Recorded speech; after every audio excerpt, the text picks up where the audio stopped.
Dinas Pemberdayaan Masyarakat Desa atau Dinas PMD Kabupaten Timur Tengah Selatan mendadak menunda pelaksanaan Pilkades di 137 desa di wilayah Kabupaten TTS tahun 2022. Penundaan Pilkades di masa injury time atau H-3 hari pencoblosan per 17 Juni tahun 2022 mengagetkan banyak pihak, bahkan bikin panitia Pilkades emosi. Pasalnya, sebagian besar panitia telah mendistribusikan undangan ke seluruh warga pemilih untuk menggunakan hak pilih di hari pencoblosan. Kepada KLTV News di kantor Desa Kesetnana, Senin 13 Juni 2022, Ketua Pilkades Kesetnana Albertus Fai Esos dan Ketua Pilkades Biloto Herman Mela menilai, Dinas PMD terkesan mengkambing hitamkan panitia Pilkades dengan alasan yang tidak masuk akal. Menurut Albert, penundaan Pilkades di masa injury time ini sangat tidak menghargai kerja panitia, apalagi seluruh undangan sudah didistribusikan ke masyarakat untuk menggunakan hak pilihnya di hari pencoblosan. Terhadap kondisi yang ada, Albert menyatakan, seluruh panitia Pilkades Kesetnana sudah sepakat untuk mengajukan pengunduran diri dan menyerahkan kembali ke Dinas PMD untuk proses selanjutnya. Terima kasih, jangan kami terus dikambing hitamkan. Kami punya arsip untuk DPT masih ada. Ya, dari bulan Maret sudah masuk. Ya, tapi kemarin baru mereka minta pas foto di bulan Mei. Di bulan Mei baru mereka minta pas foto. Jadi terus terang distribusi undangan sudah jalan. Kami masuk ke rumah. Kami tidak percaya RT, kami jalan bersama RT karena kami panitia pastikan bahwa pemilih sudah menerima undangan. Karena kalau terjadi sesuatu risikonya pada panitia bukan pada RT. Betul. Berapa pemilih di? Ada 4.085. Kemarin saya ketua saja Pak, saya masuk ke rumah.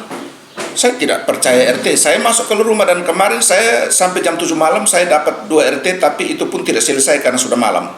Ya. Dan pagi ini tadi jam 6 saya buru kejar dapat mereka yang PNS. Ya.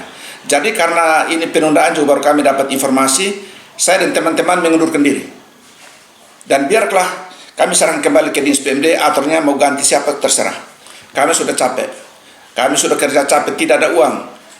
Kami punya transportasi saja, kami punya uang pribadi. Kami kerja di sini Pak, kami dari jam 8 sampai jam 17.00. Kami ada di sini. Ya. Dan itu kami cari makan sendiri. Bahkan untuk pengadaan kotak suara juga? Pengadaan saja kemarin kami utang. Ada yang bunga 10%, kami tanggung rente. Karena kami ingin untuk ya namanya kita sudah terima kepercayaan. Apalagi saya sebagai orang tua kan saya tidak mau dianggap merengek seperti anak kecil. Karena itu risiko kami tanggung. Saya dan teman 9 panitia kami sepakat ambil itu uang. Yang penting kotak suara dan bilik suara kita siapkan. Nah, rencananya tadi penutupan kampanye. Penutupan kampanye itu kami rencana besok itu kami mulai siapkan bilik suara. Karena kami di Kesetnana pemilihnya besar, TPS-nya cuma aula, tapi bilik suara yang kami perbanyak 15 bilik suara. Dan pertimbangan supaya cepat karena pemilihnya besar. Nah, kalau kita sudah berdarah-darah seperti ini baru tiba-tiba enak saja mereka suruh kami tarik itu undangan, biar mereka turun tarik. Saya tidak akan tarik, Pak. Mau lapor siapapun. Ya. Saya tidak akan tarik. Ya, suruh orang Pak Kadis dan anggota dari PMD datang tarik itu undangan dari masyarakat. Kami tidak mau. Sebab kami keliling saja, kami uang bisnis sudah habis. Ya. Saya kira ini pernyataan sikap Pak. Besok saya akan buat pernyataan sikap tertulis mengundurkan diri dari panitia. Kami 9 orang tanda tangan kami kirim ke panitia kabupaten. Tembusan kami kirim ke bupati dan ke camat. Nah, foto kandidat Pak, kami biasa konsultasi lebih cepat biasa ke camat, bahkan nomor-nomor dari PMD ada beberapa pejabat yang kita pegang. Kami sampai waktu pendaftarannya saja kami sudah antisipasi calon selain dia kasih pas foto untuk melengkapi dokumen administrasi persyaratan. Ada juga pas foto lebih untuk kami siapkan untuk apalagi untuk surat suara ini. Kami sudah pegang. Saat itu Biloto kebetulan hanya 3 kandidat. Nah, itu penutup pendaftaran tanggal 11 April. Itu kita sudah pegang foto. Kami mau sampaikan belum, tunggu tanggal yang ditentukan. Kemarin baru dapat WA itu tanggal 27 Mei. Bahwa paling lat 30 Mei sudah harus masukkan pas foto. Nah, itu baru kami kasih tanggal 30 Mei. Iya, begitu Bapak. Ini yang bikin bingung kami. Seharusnya kalau memang keterlambatan dokumen apalagi surat suara itu harusnya diminta lebih awal, jadi panitia di kabupaten kerja lebih cepat. Iya Bapak.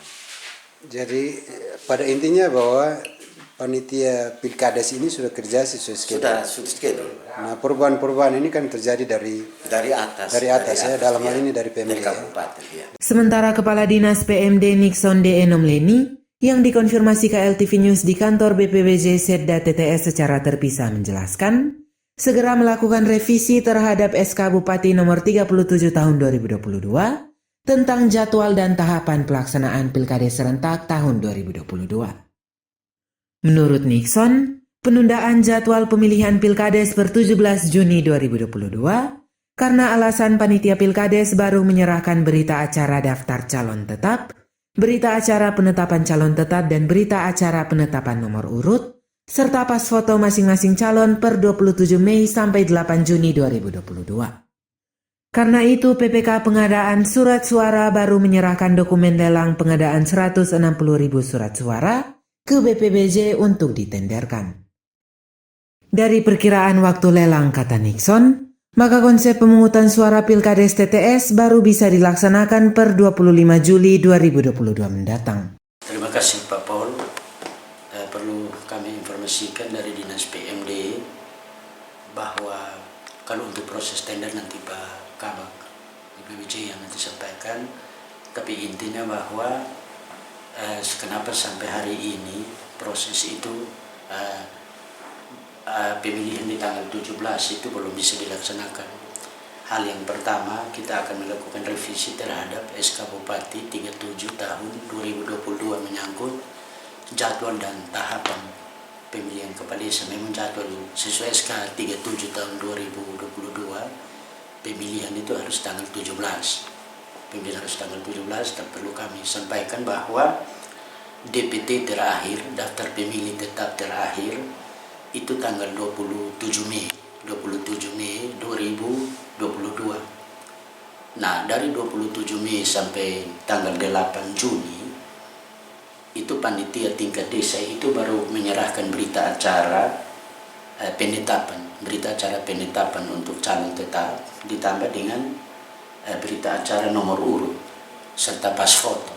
Itu baru dari rentang waktunya dari 27 sampai tanggal 8 Mei. Sehingga baru pada tanggal 8 Mei kita mulai lewat PPK itu berproses untuk dokumen lelang diserahkan ke ULP untuk dilakukan proses tender. Itu saja, sehingga sebelum itu juga kami sudah sehingga kami serahkan untuk proses tender berjalan dan itu diperkirakan itu tanggal 25 Juli. Itu konsepnya 25 Juli 2022 baru bisa dilaksanakan proses pemilihan. Ini karena kendala teknis. Ini kendala teknis yang kita tidak bisa bypass, bahwa ini proses yang secara instan kita harus lakukan karena pagu anggaran untuk logistik saja Pilkades itu nilainya besar yaitu 835.700.000 itu harus melalui proses tender, beda dengan mekanisme penunjukan langsung. Ini yang perlu kami sampaikan. Kami mengakui bahwa sebenarnya jadwal ini tetap berjalan untuk tanggal 17 tapi karena kendala teknis dan memang ini harus berproses sesuai dengan regulasi. Sementara Kepala BPBJ Setda TTS Yakob Tamu Amalai STM Tej kepada KLTV News di ruang kerjanya menjelaskan, baru menerima dokumen lelang pengadaan surat suara dari PPK Dinas PMD per tanggal 8 Juni 2022. Setelah menerima dokumen tersebut, pihaknya langsung berproses dan saat ini sudah masuk tahap unwishing. Menurutnya, waktu normal yang dibutuhkan dalam proses lelang sebanyak 21 hari, belum terhitung sanggah dan sanggah banding. Karena itu, dirinya berharap proses lelang dapat berjalan baik agar proses pengadaan surat suara Pilkades TTS selesai tepat waktu. Terima kasih untuk kesempatan ini. Jadi dapat saya jelaskan bahwa proses pelelangan kartu suara dari Dinas PMD sudah kami mulai dari tanggal 8 sesuai dengan dokumen yang sampaikan oleh PPK dan PMD. Jadi kami sudah proses dari tanggal 8. Posisi sampai hari ini dia masuk dalam tahapan penjelasan atau unwishing. Kami berharap bahwa proses ini dapat berjalan dengan baik, karena normalnya kalau kita proses lelang untuk pengadaan barang jasa ya 21 hari. 21 hari kita bisa selesaikan. Tapi itu di luar dari masa sanggah. Kalau misalnya ada sanggah atau sanggah banding, tapi kita berharap jangan sampai yang ada sanggah banding atau sanggah lah. Tapi kalaupun itu terjadi berarti kita mesti tambah hari. Karena aturannya kalau sanggah itu 5 hari. Kemudian sanggah bandingnya itu nanti ada lagi sekitar 3-5 hari juga. Jadi akan menambah panjang lagi prosesnya kalau misalnya ada sanggah dan sanggah banding gitu. Jadi ya sementara teman-teman berproses, kita berharap bisa berjalan dengan baik tanpa ada kendala apapun juga. Polcelere KLTV News mewartakan.